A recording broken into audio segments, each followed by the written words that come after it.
Saya pernah coba riset satu-satunya di dunia. Saya lihat sampai hari ini, saya belum melihat yang lain ya. Yang undang-undangnya secara spesifik menyebutkan kalimat takwa itu Indonesia. Ya, bahkan pembukanya di preambul sudah atas berkat rahmat Allah yang Maha Kuasa. Diturunkan. Misal kita bawa nih dalam konteks kehidupan berbangsa bernegara. Sejak berpendidikan. Undang-Undang Sisdiknas nomor 20 tahun 2003. Di pasal menimbang itu kan ada 5 tuh. A, B, C, D, E. Di B saja itu sudah ada kalimat takwa. Undang-Undang Dasar 1945 mengamanatkan pada pemerintah mengusahakan menyelenggarakan satu sistem pendidikan nasional yang meningkatkan keimanan dan ketakwaan pada Tuhan yang Maha Esa serta akhlak mulia. Baru nanti mencerdaskan kehidupan bangsa. Jadi orang tua kita saking luar biasanya menginginkan pribadi-pribadi dari kecil tuh baik dulu, punya fatonah dulu, baru cerdas intelektualnya. Sebab kalau jiwanya sudah punya integritas, cerdas akalnya, ditempatkan dimanapun pasti jadi orang baik. Ya, yang terjadi kekinian kita dapatkan banyak orang cerdas tapi nggak punya sifat fatonah, kecerdasan spiritualnya kosong. Sehingga kecerdasan intelektual itu didorong oleh nafsunya, digunakan untuk apapun yang memuaskan hajat hidup dirinya. Ini yang bahaya. Ahli hukum banyak, tapi banyak yang dihukum. Ya kan? Ahli ekonomi banyak, tapi belum mengangkat ekonomi menjadi stabil. Kenapa? Karena kurang dari sisi awal. Ini fatonah. Maka tadi dari 37 kurang lebih tempat calon-calon ketua, ya, DPC, calon pimpinan ke depan, jika menjadi dan mengharapkan menjadi pribadi yang berintegritas, ideal, mengukir sejarah baru, bahwa di setiap tempat ditempatkan dalam wilayah Angkasa Pura itu, seluruh pimpinannya memiliki sifat yang pertama, yaitu fatonah. Itu akan jadi sesuatu yang sangat luar biasa. Ya. Saya ingin satu saat orang akan mengatakan, di mana ya kepemimpinan yang paling jujur di Indonesia ini? Oh itu loh, ada di Bandara Ngurah Rai misalnya. Di mana ya yang punya kejujuran dan kesabaran? Itu loh, ada di Bandara Soekarno-Hatta. Di mana ya yang ada di sini? Itu loh di Bandara A, Bandara B, Bandara C. Sehingga orang akan menyimpulkan bahwa, oh, Sekarpura menjadi satu rujukan untuk membangun sifat-sifat integritas dalam konteks berindonesia. Yang kita harapkan. Bawa ke Polri nomor 1 dari Tribrata. Bawa ke TNI nomor 3. Ada 7 Sabta Marga namanya. Ya. Yang ketiganya itu ada nilai takwa. Kami tentara Indonesia yang bertakwa pada Tuhan yang Maha Esa, membela kebenaran, kejujuran, dan keadilan. Itu ya. Bawa ke hakim, punya pancadharma. Nomor 1-nya keimanan ketakwaan.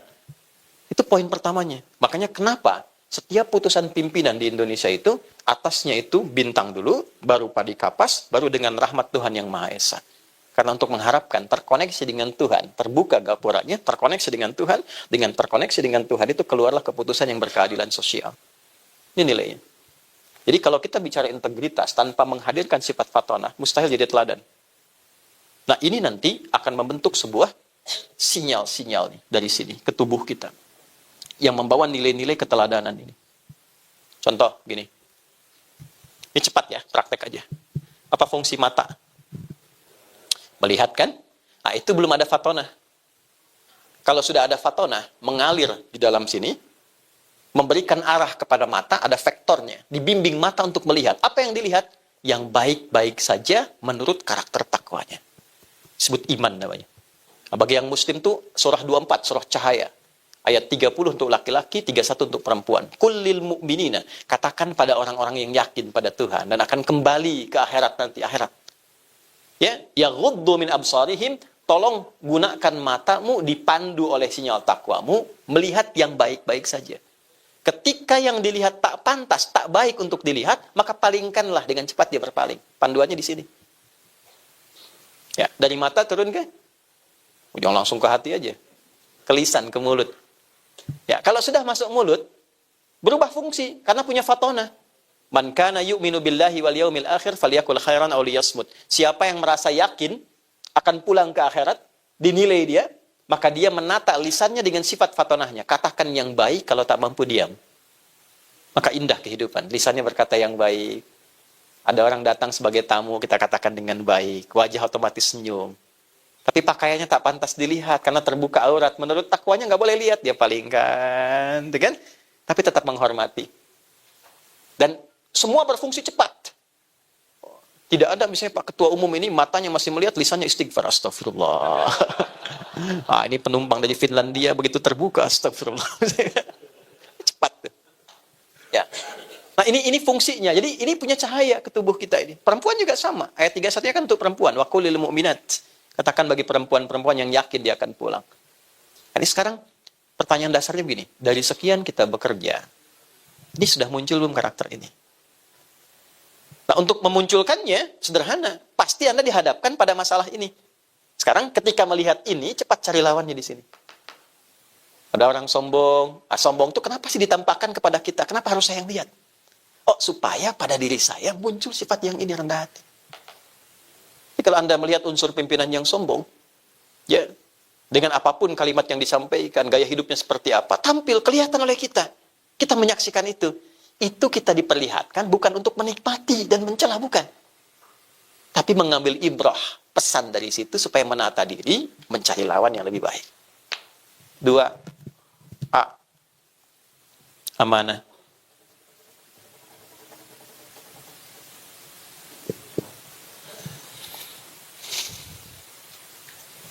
Maaf, saya sampai jam berapa? Sudah habis? Oh, silakan. Ini sampai sore ya, saya 15 menit lagi selesai. Baik, saya cepat ya. Apa itu amanah? Angkat tangan, angkat tangan.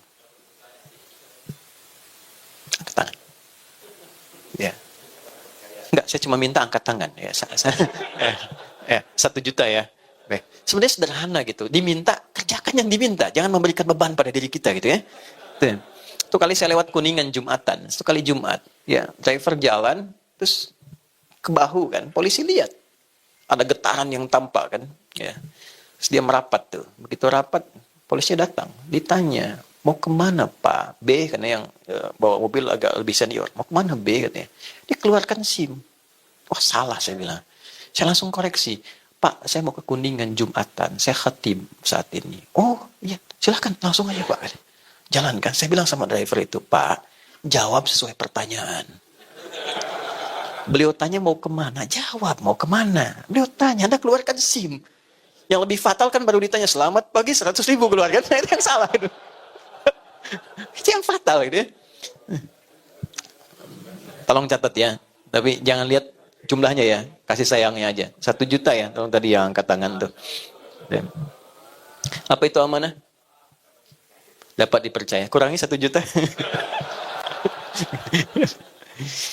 Amanah itu gini. Amanah itu dari kata seakar-akarnya itu rootsnya di kata aman. Aman ya. Di satu masa boleh kalau mau belajar lebih, saya mengajar di S3 di UPI di linguistik. Ya, jadi ada sosiolinguistik, ada belajar fonologi, morfologi, sintaks, kemudian ada juga semantik ya, ada leksikon dan sebagainya. Nah, itu kalau kita urai sampai ke titik awalnya, itu seakar dengan kata aman namanya. Aminah. Apa itu aman? Aman itu keadaan tenang, nyaman, enak, baik. Kalau dibentuk menjadi karakter dan sifat, maka tambahkan tak di ujungnya. Kalau ingin dibuat sesuatu yang panjang, tanpa jeda, tanpa batas, tambahkan alif di tengahnya. Maka menjadi amanah, singkatnya begitu. Amanah adalah upaya sepanjang apapun, dalam keadaan apapun, untuk membuat orang-orang yang berinteraksi dengan kita merasa nyaman dan tenang. Itu asalnya. Sehingga disarikan itu dengan kalimat singkat dan padat, dapat dipercaya. Karena dengan dapat dipercaya, kita merasa tenang. Asalnya begitu. Oke? Di sifat amanah itu. Bagaimana menghadirkan rasa aman, rasa tenang, rasa nyaman bagi orang-orang yang berinteraksi dalam kepemimpinan kita. Jadi ketika Anda ditempatkan dimanapun, menjadi pribadi yang amanah, artinya pribadi yang menenangkan dan melahirkan rasa aman untuk orang banyak. Aman, tenang, nyaman. Gitu. Integritas, iya. Jujur. Tapi setiap orang mau bicara, nggak enak rasanya gitu. Nggak ada ketenangan. Nggak ada kenyamanan. Coba lihat Nabi dia, kan deskripsinya begitu. Ada kitab buku banyak sekali mendeskripsikan tentang pesona, tampilan karakteristik Nabi Muhammad. Itu orang baru lihat wajahnya, terus udah jatuh hati dengan beliau. Ya, ada sosok namanya Abdus Syams. Beliau dari Persia. Lalu mencoba mencari keyakinan, pendalaman. Masuk Kristen. Terus dengar lagi info. Ada seorang disebut Nabi di Madinah. Ingin tahu ajarannya, datang. Begitu datang, baru melihat Nabi, itu 3 tahun sebelum Nabi wafat. 3 tahun sebelum Nabi Muhammad wafat, tahun ke-7 Hijrah. Baru melihat wajahnya, itu sudah langsung terpesona dengan karakter beliau. Senyumnya, kepada siapapun senyumnya sama. Kepada siapapun, gak dibedakan. Ya Pak, kadang pada pimpinan dengan bawahan kan senyumnya kadang agak beda ya. Ini semua sama, senyumnya sama gitu, menyambutnya sama. Itu langsung jatuh cinta kepada beliau dengan akhlaknya itu, lalu bersyahadat masuk Islam. Berubah namanya menjadi Abdurrahman, hamba Allah yang terkasih. Ya, bertekad, saya terlambat nih belajar jadi orang baik, pengen jadi orang baik. Maka beliau putuskan ingin mendedikasikan sisa hidupnya untuk melihat, belajar langsung dari pesona kehidupan Nabi. 3 tahun dipelajari Nabi keluar rumah jalannya bagaimana, ketemu orang bagaimana, sampai diamanatkan ketemu binatang pun sayangnya luar biasa. Akhirnya dipraktekkan, ketemu anak kucing kecil, kucing liar. Kalau kucing rumahan itu kittun namanya, kittun. Serap ke dalam bahasa Inggris itu kitty kan, cat kitty. Jadi Hello Kitty kucing rumahan, jadi bantal, jadi sarung, jadi apa gitu ya. Nah, tapi kalau kucing liar namanya hurun, pakai hak besar. Anak kucingnya Hurairah. Lewat di depan beliau, ya kehilangan induknya, diambil, dirawat, kalau malam diselimuti, makan disuapi, dimasukkan ke jubah, tiba-tiba lagi jalan berpapasan dengan Nabi, keluarlah anak kucing kecil itu. Nabi mengatakan, "Anta Abu Hurairah." Kamu adalah bapaknya anak kucing kecil yang merawat anak kucing seperti merawat anak sendiri. Maka sejak saat itu viral, namanya disebut dengan Abu Hurairah. Anda bisa bayangkan, orang-orang yang melihat Nabi, saking merasa amannya, nyamannya, percaya pada Nabi, kepercayaan itu bisa merubah kepribadiannya menjadi lebih baik. Dan itu ada polanya, ada fikihnya. Sehingga ketika diwariskan pengajaran itu, ada orang-orang yang ketika Anda lihat, Anda terinspirasi jadi baik. Coba cek deh, ada sosok-sosok tertentu, ustadz, kiai, ulama, habib. Ketika Anda lihat, Anda pengen jadi orang baik, Anda merasa nyaman. Itu diwariskan. Nah, kalau dibawa ke nilai keteladanan kepemimpinan, bisa nggak begitu melihat Anda, karyawan tuh merasa tenang gitu, merasa terlindungi, tanggung jawabnya diayomi, punya pemimpin yang betul-betul memberikan kedamaian. Itu sesuatu yang mahal sekarang. Ya, dulu kalau di garis komando itu militer, ya kalau prajurit salah, itu pimpinannya langsung ambil alih, sehingga prajurit merasa nyaman. Dan kita kehilangan itu saat ini, tipis. Nah, sama nih di Skarpura, Angkasa Pura nih. Bisa nggak ketika lewat itu orang bukan hanya segan, bukan hanya hormat, tapi nyaman. Saya senang dengan pimpinan saya. Ya, amanah. Amanah itu bukan sekedar dipercaya, tapi kepercayaan yang melahirkan ketenangan, kenyamanan, kedamaian dalam jiwa. Sehingga orang senang menyebutnya. Siapa bosnya sekarang? Masya Allah, beliau tuh. Ya. Siapa bosnya sekarang? Nggak usah sebut namanya lah. Itu kan? Nah, sifat kedua tuh. Jelas ya? Di sini ya? Oke. 3, saya cepat. Siddiq.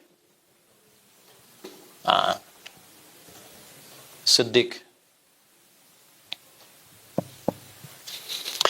Siddiq itu selalu tampil jujur pada kebenaran. Ya. Apa yang benar, itu yang ditampilkan. Ya, tapi cara menampilkannya ini diatur lagi, sehingga membuat orang merasa nyaman. Dia punya kemampuan, dapat memanage sebuah kebenaran, tampil dengan cara yang elegan, sehingga orang salah tidak merasa disalahkan, orang benar tidak merasa digurui. Itu Siddiq itu. Ya. Abu Quhafah namanya. Satu kali, ada seorang bergelar Abu Jahal lawannya.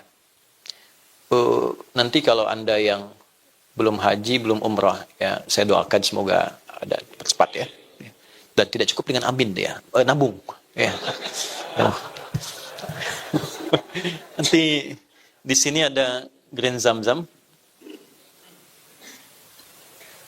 Pak Wayan dari Mu'alaf sampai sekarang udah pernah umrah belum? Sudah ya, baik. Udah, oke. Nanti aja di akhir ya. Ini ada Grand Zamzam, ini ada sofa, ini ada jarak sedikit ke sini. Ini ada Safwa, ini ke belakang, jalur ke Aziziyah, ke belakang. Ini ada Istana Raja, ini asalnya bukit ini. Namanya Jabal Qubais, ini Istana Raja. Sini Masjidil Haram di depan. Ini jalan ke sini sedikit. Ini ada Hotel Hilton yang lama. Ini di sini kalau naik sedikit, di sini ada musola. Ini rumahnya Abu Bakar Siddiq dulu. Di sini ada toilet yang pertama. Di sini ada yang kedua dekat masjid. Tempat kipas angin di sini memberikan air. Ini warna hijau. Ini parlemen Quraisy. Tempat kumpulnya orang-orang Quraisy di masa dulu. Yang mau saya katakan gini. Kalau Anda ke sini, teman-teman. Nanti belok ke sini. Ini pintu 26. Terus ada gate Nabi. Gate Nabi itu beliau berkehidupan dengan Sayyidah Maimunah. Di sini sholat 2 rakaat sebelum ke Hajar Aswad dan menunaikan Isra Mi'raj. Ya, ada 2 pintu ke atas dan ke bawah. Dan gate Ali, di sini Babus Salam, tarik garis lurus, ini rumah Nabi lahir. Ya, di sini Marwah Sayyidah Khadijah. Di sini pintunya Sayyidah Abbas. Dari sini sampai ke ujung, ya, kurang lebih ada patokannya saya suka lihat kipas angin ya, 35 kipas angin. Udah saya hitung ya. Kalau 36 berarti nambah 1. Nah, di sini nanti ada jalur ke gate Nabi, ada satu tiang lampu besar sekali. Di sini ada jembatan ke sini. Ini tiang lampu besar. Ini dulu rumahnya Abu Jahal di sini. Abu Jahal. Abu Jahal ini memprovokasi begini, memprovokasi. Jadi provokator itu udah ada 15 abad yang lalu. Beliau memprovokasi seperti ini kurang lebih. Ini Muhammad ini orang jahat, penipu, nggak benar, ya, ajaran-ajarannya menyesatkan, karya-karya sendiri dan sebagainya, memecah belah, itu sudah ada. Lalu semua orang yakin, umumnya, setelah peristiwa Isra Mi'raj itu, masa sih ada orang pada masa itu berangkat ke Palestina cuma semalam balik lagi gitu kan? Nah, tinggal satu orang lagi, namanya Abu Quhafah. Nah, maka dari sini, kenapa saya gambarkan, bukan ini menunjukkan saya hafal, bukan. Saya ingin memvisualisasikan bagaimana deskripsi ini berjalan. Dari sini, dia berjalan ke sini, mencari ini, Abu Quhafah ini, yang kita kenal dengan Abu Bakar, ya kan? Tinggal satu orang ini. Kalau satu orang ini kemudian membenarkan, selesai. Maka diajaklah beliau naik ke sini, ke Jabal Qubais. Ini bukit kehormatan, siapapun yang ada di atas ini tanda kepemimpinan. Karena itu bikin istana sekarang, itu yang mimpin wilayah itu sekarang. Ini tandanya. Maka diangkat ke situ, ditanya, apakah engkau yakin dengan peristiwa Isra Mi'raj? Isra Mi'raj itu perjalanan Nabi yang menjadi tanda mukjizat yang besar. Dari mulai ke Mekah sampai ke Masjidil Aqsa di Palestina, sampai naik ke langit cuma semalam. Belum selesai subuh sudah pulang. Baik ya? Apa kata Abu Bakar? Perhatikan kalimatnya. Lau kana Muhammadun sallallahu alaihi wasallam kalaulah seorang Muhammad sallallahu alaihi wasallam mengatakan sekarang ini di belakang kita ada musuh yang akan menyerang, saya akan percaya kepada beliau sekalipun itu tidak terjadi. Saya akan percaya. Anda bisa gambarkan ya betapa amanahnya dan nilai kejujurannya yang sangat tinggi sehingga berkata apapun orang yakin. Berkata apapun. Dan sudah pasti benar kalau menyampaikan. Sehingga dibawa nilai itu dengan kemasan kalimat yang sangat indah. Kalaulah beliau berkata, di belakang ini ada musuh yang menyerang. Dan tidak terbukti, saya tetap akan yakin. Keyakinan untuk menampilkan kebenaran. Dengan bahasa yang nyaman diterima dan baik. Dan tidak ada yang tersinggung pada masa itu. Karena memang Nabi Muhammad sudah punya sifat yang kedua, amanah itu. Dari sejak beliau sebelum dilantik jadi Nabi. Orang itu merasa yakin, tenang. Ya. Jadi ketika beliau jadi orang baik, namanya solih, semua orang tenang. Abu Jahal, Abu Lahab, macam-macam. Bahkan yang menjadi lawan pun menitipkan barangnya pada beliau, saking merasa tenang ya. Tapi ketika jadi orang yang memperbaiki muslih, barulah ada orang merasa terganggu. Bayang ya? Ingat ya, ketika Anda menjadi leader yang ingin memperbaiki, pasti ada zona nyaman bagi sementara orang yang merasa terganggu. Maka apa yang terjadi? Sifat ketiga yang penting, siddiq ini. Bagaimana menampilkan kebenaran tugas Anda, tanpa harus menyinggung privasi orang-orang ini sehingga merasakan kebenaran dari situ. Maka ketika mengatakan kalimat itu diberikanlah gelar kepada beliau As-Siddiq. Dari sejak itu viral. Namanya disebut Abu Bakar orang yang mampu menampilkan sebuah nilai kebenaran dengan cara yang elegan sehingga memberikan sibgoh pengaruh terbaik bagi orang-orang di sekitarnya tanpa harus punya niat menyakiti apalagi menghancurkan. Siddiq. Sekarang ketika Anda diberikan tugas, bukan hanya kita bicara tentang, wah, bagaimana ini kita punya integritas, tapi bagaimana menampilkan integritas itu tanpa melukai orang lain. Coba lihat indahnya Quran ya. Saya tanya nih dengan sejelas-jelasnya. Kenal Fir'aun nggak? Baik, Anda bilang kenal, saya pulang. Fir'aun. Korun? Tahu ya? Oke. Pertanyaan saya, Fir'aun itu nama asli bukan? Bukan. Siapa nama aslinya? Oh, nggak usah ngarang. Ramses II, Ramses III, Region 1, Region 2. Ngarang itu bahaya gitu, Pak. Gini, Fir'aun, catat kalimat ini. Anda mau bikin status juga apa-apa. Fir'aun, Fir'aunnya Fir'aun. Tidak pernah disebut nama aslinya. Fir'aunnya Fir'aun. Tidak pernah disebut nama aslinya. Yang melekat itu nama jabatannya. Farao, Fir'aun, pemimpin, leader. Ya kan? Apa karakteristik Fir'aun yang paling jahat ditampilkan di Quran itu? Al-Baqarah 49 itu. Yudzabbihuna abna'akum wa yastahyuna nisa'akum. Ada informasi bahwa ini akan ada sosok yang berpotensi menggantikan kepemimpinannya. Langsung ada bisikan. Apa bisik-bisikan yang kadang-kadang masalah itu?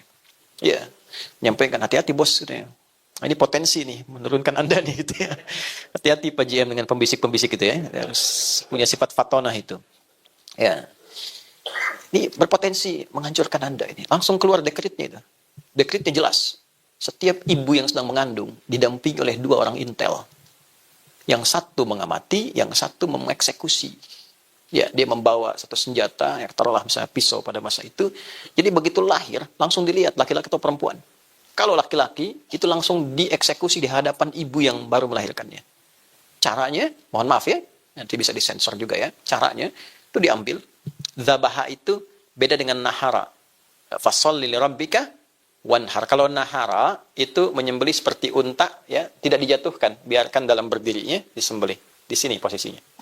Tapi kalau zabaha dijatuhkan dulu, ya, baru kemudian disembelih. Tapi kalau zabbaha pakai tasydid dijatuhkan dengan kasar, disembelih, digorok berkali-kali. Itu kalimatnya menggunakan zabbaha dan menggunakan kata progresif. Terus yudzabbihu. Nah, setiap lihat laki-laki jatuhkan, digorok berkali-kali di hadapan ibu yang baru melahirkannya. Ya kan? Hobinya begitu, ngaku Tuhan. Ana rabbukumul a'la. Saya Tuhan yang kalian paling hebat katanya. Itu dalam sejarah cuma 2 yang mengaku Tuhan. Dan oleh Allah tuh diberikan satu hukuman yang sangat melecehkan. Ya, supaya memberi tanda gitu. Kalau Anda terlalu tinggi, dijatuhkannya itu terlalu dalam. Ya, ditenggelamkan kan? Supaya orang viral, Tuhan tenggelam. Tuhan kok tenggelam gitu? Ya, satu lagi Namrud tuh. Namrud itu kan hancurnya hanya dengan satu nyamuk yang cacat sayapnya. Orang mengatakan lalat riwayat ya. Cacat ya. Ya, sehingga masuk ke telinganya, tewas dengan itu. Dia viral di kalangan masyarakat. Ada Tuhan tewas dengan nyamuk cacat gitu. Rendah. Maka setiap orang merasa tinggi, mengangkat dirinya terlalu tinggi, biasanya Allah langsung rendahkan serendah-rendahnya. Itu rumus tuh. Hati-hati ya, teman-teman sekalian. Maka apa yang terjadi? Ya, itu dia ngaku Tuhan loh. Manusia sekarang kan paling tinggi levelnya Nabi pernah malaikat ya. Ya, Nabi pernah bilang, la nabiyya ba'di, nggak akan ada Nabi setelah saya. Itu clue-nya tuh. Ya, kalimat itu makna dalamnya begini, nanti di masa depan ada orang mengaku Nabi setelah saya. Langsung tolak aja, nggak ada setelah saya, nggak akan terpenuhi syaratnya. Makanya kalau ada orang ngaku Nabi sampai kini, nggak usah aneh. Ini menunjukkan apa yang dikatakan Nabi Muhammad benar. Yang aneh itu setiap ada yang ngaku ada pengikutnya. Itu masalahnya. Ya, dulu IM itu, pelatih bulu tangkis tuh, era 2000-an, ngaku Nabi. Tangkap polisi, tanya kan, kenapa ngaku Nabi? Saya ke Bogor Pak, dapat wahyu deh. Anak bayang nggak, kita ke Bogor dapat talas, dia wahyu.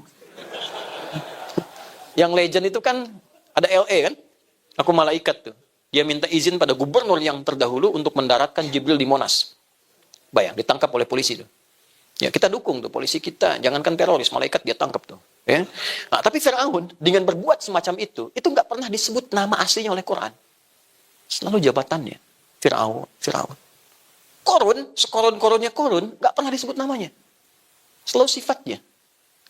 Korah yang punya harta banyak digambarkan seperti metafornya seluas samudra, sehingga orang yang punya korah disebut korun sampai sekarang masih dicari. Ya, orang Ciamplas ditanya, mereka mana? Wilayah harta karun gitu. Kan? Dicari, tapi nggak pernah ditampilkan namanya. Kenapa? Inilah adab, akhlak. Seburuk-buruknya orang, yang salah itu perilakunya, bukan namanya. Jadi kalau ada orang berbuat salah, Jangan sakiti namanya, perbaiki perilakunya. Jangan cederai namanya. Karena boleh jadi ada orang dengan nama yang serupa tidak berbuat yang sama. Dan Anda itu mau menjatuhkan orangnya atau memperbaiki perilakunya. Anda seorang leader, ada bawahan salah. Ya, jangan ditajamkan kata-kata itu untuk menghancurkan namanya dan kehormatannya. Perbaiki kesalahannya. Itulah integritas. Itulah siddiq. Itu dahsyatnya Quran itu sampai sebegitu. Dan kalau sudah jadi pemimpin, ada potensi penyimpangan di dalamnya. Menyimpang dari kepemimpinan disebut togo. Kalau kaya, ada potensi penyimpangan dari kekayaan. Penyimpangan dari kekayaan disebut bagha. Makanya di Quran, Korun disifati dengan bagha, Fir'aun disifati dengan togo. Anda 37 orang, DPC, calon pemimpin, hati-hati. Ketika mengambil posisi A, akan selalu ada tantangannya. Pelajari itu sebelum menempati ruangnya. Itu, siddiq itu maksudnya. Nah nanti terakhir, untuk mendeliver itu semua, setelah punya kemampuan, yang pertama fatana, amanah, siddiq, bagaimana mendeliver itu dalam konteks kehidupan dan tugas kita. Maka muncul yang keempat namanya tabligh. Tabligh. Kemampuan berkomunikasi yang baik, sehingga sampai kepada relung hati yang paling dalam dengan pemahaman yang benar. Itulah tabligh. Balaghah itu sampai ke hati dengan pemahaman yang benar. Keputusan diterjemahkan membuat orang tenang. Ada keputusan apapun, walaupun itu pahit, tidak baik misalnya, tapi bagaimana mengomunikasikan itu dengan benar. Tenang, nyaman, sehingga merasa terlindungi, kebenarannya tampil tanpa menyakiti, itulah tabligh. Jelas begini? Nah, ini yang PR kita sekarang. Dan kita dihadapkan pada situasi yang kita bisa pantau sekarang. Karena salah komunikasi, menggunakan kata-kata yang tidak tepat, ya, jatuh hanya dalam sedemikian waktu yang singkat. Karirnya kan lama. Lama di titik, jatuh seketika. Hanya karena 1-2 kalimat saja. Ya kan? Hanya karena tampilan yang tidak elok. Karena tidak apa? Tidak memahami posisinya. Sehingga orang sudah menilai, ini nggak ada integritas nih. Nggak jadi teladan. Kata-katanya bukan hanya tidak layak ditiru. Ya, tapi layak diberikan pelajaran yang mengharu biru. Akhirnya banyak orang tergerak, terlepas dari berbagai motifnya. Tapi ada bagian-bagian yang menjadi pelajaran kita. Jadi kalau ayatnya sudah ditampilkan, teorinya diperdalam, hakikatnya ditampilkan dalam kehidupan kita, terdengar, terlihat, terasakan, belum mampu menggugah kita untuk berbuat jadi lebih baik. Maka dengan cara apa lagi? Kita diberikan penjelasan yang menerangkan untuk menjadi tipikal pemimpin yang berintegritas, membawa keteladanan. Kalau sudah paham, cepat lakukan. Bawa, khususkan pada diri kita. Dalam bahasa Inggris kasih artikel the kan, ya, there are so many cars outside. Itu banyak mobil di luar. I mean the car is mine. Yang ini, khusus spesifik. Kita mau bawa karakter fast di ke dalam diri kita, sehingga beda tampil dengan yang lain. Tambahkan the di depannya sehingga jadi the fast. Dulu ada film The Fast, ya. Kan kalau disatukan jadi fast. Dan ulang tahun ke-26, Serikat Karyawan dari Sekarpura mentransformasi dirinya menjadi The Fast. Sehingga tampil menjadi calon-calon pemimpin yang punya integritas, keteladanan dengan sifat fatana, sifat amanah, sifat siddiq, dan sifat tabligh. Disatukanlah 4 ini menjadi satu nama namanya Muhammad. Dan disebutkan 4 kali dalam Al-Quran. 4 kali. Quran surah 3 ayat 144, Quran surah 33 ayat 40, Quran surah 47 dengan namanya ayat kedua, dan Quran surah 48 ayat 29. 4 kali. 4 sifat, 1 nama. Dan ketika Anda menyebut nama Muhammad, misalnya, sallallahu alaihi wasallam, bukan sekedar menjadi nabi kita, tapi bagaimana keteladanannya bisa kita tampilkan.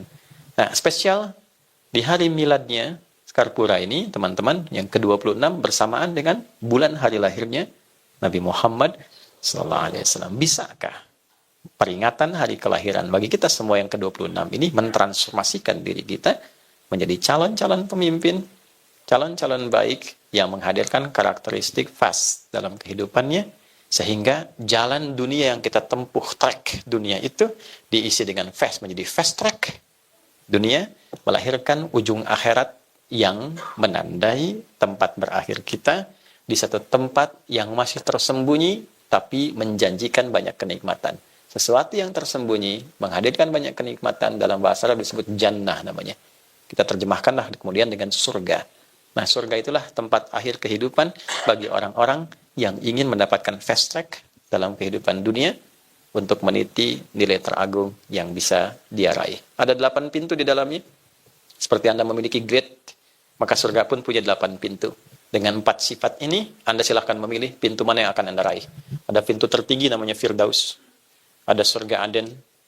Ada Jannatun Naim. Ada Darul Muttaqin. Terus sampai ke bawahnya namanya Jannah saja. Tapi keindahannya pun tak bisa dibayangkan. Belum pernah terlihat. Belum pernah tersentuh. Belum pernah terdengar seperti itu nyatanya dalam lamunan kita. Nabi menggambarkan keindahannya, tapi kita lamunkan nggak sama dengan apa yang dilihat Nabi, dengan apa yang kita lamunkan. Indahnya luar biasa. Itu level yang bawah, bagaimana dengan yang paling tinggi? Ya, seorang Arab Badui ditanya, satu kali bertanya ke Nabi. Di hadis Muslim, nomor hadis yang ke-14, dia datang ke Nabi berkata begini, Ya Rasulullah, dullani ala amalin yudkhilunil jannata, amalin basitin. Ya Nabi, ajarkan aku satu pekerjaan yang simpel aja. Aku bisa jaga sampai meninggal, sampai pulang ke akhirat. Di dunia ini aku selamat sampai pulang ke akhirat. Simpel aja. Jangan sulit-sulit, jangan berat-berat. Yang penting akhiratnya ujung akhirnya surga. Level biasa pun nggak apa-apa. Apa jawab Nabi? Baik, Anda konsisten dengan yang pokok aja. Kalau yang ritual, sholat pokok aja. Nggak perlu sholat sunnah. Sholatnya 5 waktu aja. Kalau punya harta, zakat yang pokok. Nggak perlu infak, nggak perlu sedekah. Yang pokok. Tapi jaga diri, jangan berbuat kriminal. Jangan menyimpang. Ujung kepala sampai ujung kaki. Silahkan, tunaikan itu dan bawa ke pekerjaanmu. Apapun itu. Kalau penggembala, gembala, jaga sholat. Jaga dengan baik, jangan menyimpang, jangan menipu, dan sebagainya. Maka apa yang dia katakan? Ya, siap ya Nabi, saya akan jaga yang pokok aja. Saya nggak bisa tambah. Dan saya akan jaga diri saya dari perbuatan menyimpang. Maka dia pergi meninggalkan Nabi. Fantalaqo. Kata Nabi, lihat komennya. Komen ini baik, Anda boleh langsung like and subscribe. Kata Nabi, aflaha in sadaqa. Dakhalal jannata in sadaqa. Kalau dia komitmen dengan apa yang dia katakan tadi, dia akan meniti fast track kehidupan dunia dan dijamin masuk surga di akhirat. Dia pergi. Tapi teman-teman mesti lihat, dia pilih yang paling bawah. Surga biasa itu. Dia pilih. Karena dia merasa bahwa tempat tinggal saya di padang pasir. Oke? Kalau saya mau tahajud susah, malam-malam angin datang besar. Dingin suasana, saya jaga yang pokok aja. Mau zakat juga cari, tapi mau infak, siapa yang mau diinfakin? Padang pasir. Oke? Tapi dia bisa menjaga diri dari perbuatan maksiat. Oke? Apa yang kita lakukan? Kita lihat. Ya bagaimana memaksiat di padang pasir? Sinyal susah. Oke? Mau lihat misalnya auratnya apa? Unta. Kadal gurun yang dilihat, ya memang sudah terbuka. Ya tantangan minimal, ya minimal sekali maksiatnya, kriminalnya kecil. Nah, kita saat ini hadir di era yang berbeda. Era disrupsi, perkembangannya tinggi. Kata Nabi di hadis Muslim, nomor hadis 157, saya tutup dengan ini. Yushiku alla taqumas sa'atu. Nanti akan terjadi perubahan era. Sampai ke ujung kiamat nanti. Hatta yuqbadul ilmu. Yang satu, era itu akan ditandai, masa itu ditandai. Satu, para pakar itu akan mulai sedikit-sedikit menyusut sampai hilang, ya. Dan muncul orang-orang tidak jelas menjadi pakar. Matinya kepakaran, muncul orang-orang seperti pakar. Innallaha la yaqbidul ilma intiza'an yantazi'u minal ibad. Allah itu kalau mau nyabut ilmu, tidak langsung dicabut ilmunya, walakin biqabdil ulama, yantazi'uhu biqabdil ulama. Wafat para pakarnya satu-satu. Hatta idza lam yabqa alimun, riwayat lain yubqi aliman, sampai kalau sudah nggak ada pakarnya satu-satu, yang muncul yang nggak jelas. Fasu'ilu fa'aftau fadallu wa adallu. Anehnya, ini jadi rujukan. Ada followersnya, ada subscribersnya, diikutin, ngasih petunjuk dan dilakukan. Sama, nanti dalam level kepemimpinan itu juga nanti ada orang-orang nggak jelas. Idza wusidal amru li ghairi ahli fantadhilis sa'ah. Kalau seseorang sudah tidak punya kapabilitas mendapatkan ya satu kepercayaan untuk memimpin, tak punya kapabilitas di dalamnya, rusak apa yang dia pimpin. Maka bagus tadi dibuat yayasan bening hati dan sebagainya untuk kaderisasi supaya menyambut ini dan lebih profesional ke depan. Ya, 2, saya cepat ya, tantashirul fitan, fitnahnya menyebar. Yakthurul kadzib, manipulasi banyak. Bagaimana itu bisa terjadi? Nah, ini yang mau saya katakan. Tolong garis bawah ini dengan baik ya. Ya taqarabuz zaman, tataqarabul aswaq. Masanya menjadi terasa singkat. Di hadis lain, setahun kayak sebulan, sebulan terasa seperti sepekan, sepekan seperti sehari, sehari seperti sekilatan, dan terjadi percepatan digital sehingga pasar mudah diakses. tanda pertamanya. Dulu manual, kita berangkat pakai angkot, pakai ojek manual, sekarang klik barangnya datang. Sekarang eranya berubah, Pak, Bu. Tantangan di Angkasa Pura, teman-teman Sekarpura, eranya berubah. Sekarang era digital, era disrupsi, macam-macam mulai muncul. Saya saja seumur-umur belum pernah ceramah tentang garam, tiba-tiba ada video jualan garam rukyah. Ya, dengan video tampilan seperti saya, ada AI dan sebagainya. Maka inilah tantangan yang kita hadapi saat ini. Tinggal kita hadirkan, tapi alhamdulillah sebelum kita akhiri, kita punya MC yang punya tanda-tanda dari Allah, ayatullah.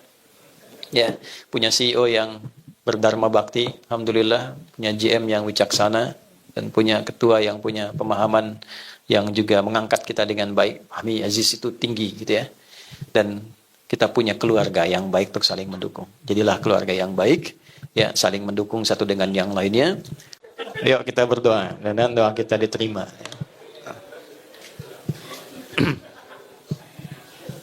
Astaghfirullahaladzim, astaghfirullahaladzim, astaghfirullahaladzim. Alladzi la ilaha illa huwal hayyul qayyum, natubu ilaik. Allahumma nahmaduka hamdan syakirin, hamdan na'imin, hamdan yuwafi ni'amahu wa yukafi mazidah. Ya Rabbana lakal hamdu wa lakal syukru kama yanbaghi li jalali wajhikal karim wa li 'azimi sultanik. Allahumma salli wa sallim wa barik ala habibikal karim rasulikal mustafa al-amin sayyidina Muhammadin wa ala alihi wa sahbihi ajma'in. Allahumma inna nas'aluka ya Allah an tajma'ana fi rahmatika bi fadlika wa fi hubbika waj'al jam'ana hadha jam'an marhuma wa tafarruqana min ba'di tafarruqan ma'suma. Ya Allah, kami mohon agar Engkau memberikan rahmat, keberkahan, kasih sayang dalam pertemuan kami di pagi menjelang siang ini.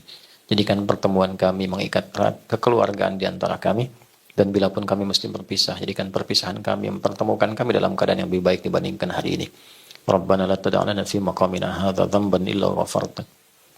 Ya Allah, jika ada orang-orang yang pernah berbuat salah, berbuat dosa, berkumpul di ruangan ini, jangan biarkan yang meninggalkan tempat ini kecuali Engkau telah gugurkan dan hilangkan kesalahan-kesalahannya. Wala hamman illa farajtah. Jika ada yang tengah merasakan kegelisahan, mohon tenangkan hatinya.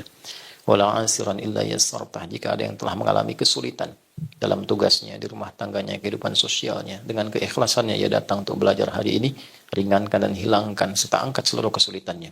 Wala maridan illa syafaitah. Jika ada yang sakit, mohon sembuhkan penyakitnya. Allahumma alif baina qulubina wahdina lila tuba ilaika taubatan nasuha wa khaffif ya Allah, khaffif hisabana yawmal qiyamati nahtadiya ilaika ya Allah birahmatik. Ya Allah, kami mohon berikan kami kemampuan untuk memperbaiki diri, bertobat, meniti lembaran baru kehidupan dengan lebih baik, dan menunaikan tugas dengan lebih baik sehingga dapat meringankan hisab kami di akhirat kelak. Allahumma ya arhamar rahimin, ati anfusana taqwaha wa zakkiha anta khairu man zakkaha anta waliyuha maulaha. Ya khairan nasirin, Allahumma ansurna wahfad biladana Indonesia wajannibna minat tafraqah wahdi umara'ana wa ru'asana liyahtadu ya Allah ila hidayatik liyakhafif hisabahum yaumil qiyamah. Ya Allah, kami mohon jaga negeri ini, negeri yang kami cintai, Indonesia. Satukan kami dalam kebaikan, jauhkan kami dari perpecahan. Berikan hidayah pada para pemimpin kami untuk bersikap adil dalam kepemimpinan yang meringankan hisab mereka di akhirat. Wahdi umara'ana, wahdi ya Allah ulama'ana waj'alhum mukhlasin lakaddin. Dan mohon berikan petunjuk, hidayah pada para ulama kami, guru-guru kami, agar ikhlas dalam berdakwah, memberikan bimbingan yang mencerahkan, menyatukan, menjauhkan dari perpecahan. Rabbana barik ya Allah fi Sekarpura tamaman mubarakah wa yassir ya Allah li Angkasa Pura kama yassarta ibadakas salihin wal mu'minin. Ya Allah, berikan keberkahan, kebaikan, kemuliaan pada teman-teman yang berhimpun di Sekarpura ini, agar dapat menjalani tugas-tugas dengan baik. Mudahkan tugas mereka, lancarkan, sehatkan, berkahi, muliakan keluarganya, dan jadikan satu keluarga yang saling mendukung dalam kebaikan. Rabbana atina fid dunya hasanah wa fil akhirati hasanah wa qina adzabannar. Wa sallallahu ala sayyidina Muhammad wa ala alihi wa sahbihi ajma'in. Wa akhiru da'wana subhanakallahumma rabbana wa bihamdika asyhadu an la ilaha illa anta nastaghfiruka wa natubu ilaik. Walhamdulillahi rabbil alamin. Nasrun minallah fatun qarib wa basyiril mu'minin wallahu muwaffiq ila aqwamit thariq. Assalamualaikum warahmatullahi wabarakatuh. Sahabat sekalian, hidup memang tidak pernah lepas dari ujian. Ada kalanya hati terasa sempit, pikiran terasa berat, dan langkah seolah tidak menemukan arah. Namun ingatlah, setiap kegelisahan yang kita rasakan bukan untuk melemahkan kita, tetapi untuk menguatkan diri agar semakin dekat dengan Allah. Tidak ada ketenangan yang lebih indah selain saat kita menaruh seluruh harapan dan rasa takut hanya kepadanya. Ketika hati bersandar pada Allah, maka gelisah akan berubah menjadi tenang, takut berubah menjadi keyakinan, dan kelemahan berubah menjadi kekuatan. Semoga apa yang kita dengar hari ini menjadi pengingat bahwa Allah tidak pernah meninggalkan hamba-Nya. Dia selalu dekat, mengawasi, dan menuntun setiap langkah kita menuju jalan yang lebih baik. Jangan berhenti berdoa, jangan berhenti berharap, dan jangan pernah ragu bahwa pertolongan Allah selalu datang di waktu yang paling tepat.